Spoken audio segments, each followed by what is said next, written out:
Can you pray for your business? Holy Spirit, market my business, market my product. Anza ombea, unaposti bidhaa yako online kabla hata hujaipromote. Funga, omba 2 days. Father, I pray for my product. Naiombea bidhaa yako, naombea hichi kitu.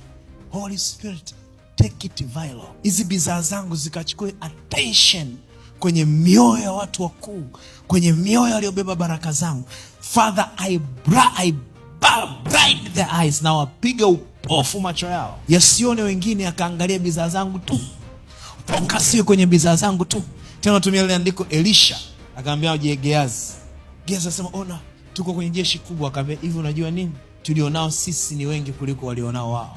Anapita katikati ya jeshi kubwa Elisha, lakini upinzani hawawaoni. Unamwambia Mungu, neema aliyotumia Elisha kuwapiga upofu maadui, akapita katikati yao, ninaiweka kwenye bidhaa zangu hizi. Atakayeziona macho yake hayataangalia bidhaa za mtu mwingine tena.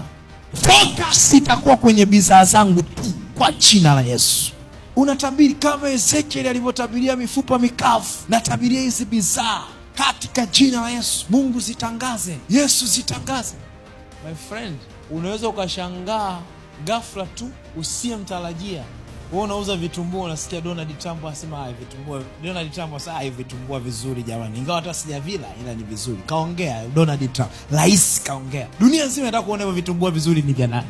Mungu anaweza akatumia kitu kidogo sana. Mungu akitaka kuinua ni dakika hizi 2 minutes. Ndio maana wengine hatuhangaiki kuinuka, tunahangaika kukaa sawa na Roho Mtakatifu. Maana nikikaa naye sawa, dakika 2 ni nyingi. Short fire.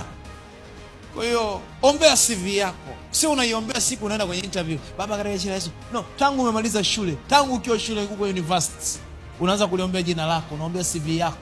Kila siku unaiombea CV yako. Baba, naiombea CV yangu.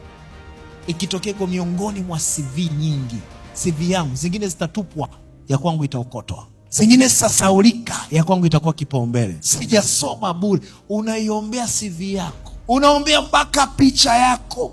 Unaweza ukapaka makeup mengi, ukaedit picha yako wewe, ukatokea pale kwenye interview hivi wewe ndo huyu? You are so fake. Hatukupi kazi. Mungu akakusaidie kuanzia leo kwa jina la Yesu.